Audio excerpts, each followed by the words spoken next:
The first QB with something to prove is Trevor Lawrence. We still haven't seen Lawrence take the next step, and he might have gotten worse since they almost beat the Chiefs in the divisional game, and the Jaguars as a whole have just gone downhill from there. If we don't see the Jaguars get better from last year, and if they're a bottom feeder again, he's going to get more criticism from fans and media for underperforming, especially with his contract. But he is also an established starter in the league, but this is still a huge year for him. In the first game of the season, Bryce Young looked like the Bryce Young we saw at the beginning of last season, that he was benched for Andy Dalton. And if he can't figure things out and play like he did at the end of the season last year, his time might be done in Carolina.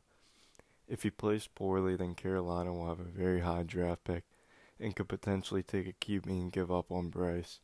But Carolina is just a disaster everywhere, so Bryce might get another chance next year. But I would expect them to bring in some sort of competition or even trade him if he has another poor year. Caleb Williams is only in year two, but he was disappointing last year, especially for a first overall pick. In the offseason, the Bears hired Ben Johnson as the head coach who made the Lions offense the best offense in the NFL, and they drafted Luther Burden and Loveland as weapons for Caleb, and strengthened the line so if Caleb continues to struggle, there will be serious questions about his future in Chicago. I don't think they'd look for a replacement at QB just yet, but he would. If they have another bad season, it'll look like Caleb is the one holding them back since they're pretty strong everywhere else. Next up is Justin Fields. These next 2 years are going to be make or break for Fields because if he continues to struggle with the Jets and they don't offer him another contract, he'll be a backup for the rest of his career. He did look really good in week one, though, so maybe we'll finally see the Justin Fields breakout season. But I still have my doubts, and I'm not confident enough in his ability to throw and read the field to buy into him just yet. Tua had a really rough start week one, and it looks like the Dolphins are going to be one of the worst teams in the league this year. Tua has shown he can play at a high level, but he can't do it consistently, especially when it matters most and in cold weather. He's also suffered a few head injuries, which might be some of the reason why he's struggling. And he's under contract till 2028, being paid around $42 million a year, so they're pretty much stuck with him.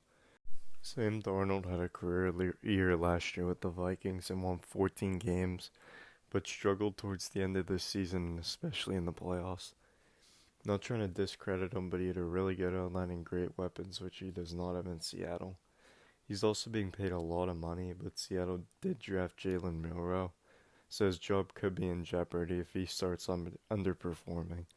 The Seahawks defense also has really high hopes, so if Darnold and the offense drag the team down as a whole, there will be a lot of criticism. Next up is Kyler Murray. Murray is similar to Lawrence, where they're both established starters, but neither have really taken that step to the next level. And this season will most likely be the fourth year in a row where the Cardinals finish with a losing record, and Murray's really been unable to elevate the offense and has only appeared in the playoffs once where he got blown out. In my opinion, Dak is a borderline top 10 QB, but he hasn't showed up when it matters and only has one playoff win. This year might be pretty tough to get a playoff win because their defense looks pretty bad, but he still needs to show he can play at a high level and elevate the offense significantly. He played pretty good game one even though they lost, but he still has to show he can play well when it matters in crucial games. He also gets more hate than any other QB in the league, so if he underperforms, everyone will just come after him. Daniel Jones signed a one-year deal with the Colts and beat out Anthony Richardson to be the starter, and if the Colts finish with a high pick, Jones will be replaced in the draft and land somewhere else as a backup. As of right now, Daniel Jones is probably the MVP frontrunner because of how good he played in week one, but I also don't want to overreact since it was one game and against the Dolphins. But I always believed in Daniel Jones a little more than most people, and I think he could be solid with Indianapolis and lead them to around a 500 record, but he still has a lot to prove, and if things go wrong, the Colts could always switch back to Anthony Richardson, so his job isn't safe for the rest of the season if he doesn't produce. To end it off, we have C.J. Stroud. Stroud was the lead in his rookie year, but he took a step back last season, making the Texans go from going from looking like the next team up in the AFC to just another playoff team that can't actually challenge any of the true contenders. They play in the worst division in football, so they pretty much got two free rides to the playoffs the last 2 seasons. But I will definitely give them credit since they have 2 playoff wins through those seasons. In the first game, the offense put up only single digit points and they struggled offensively towards the end of last season, but I can't put it all on Stroud because the O-line is terrible and the weapons have got worse. And how he plays in the near future will determine how much he gets paid for his next contract.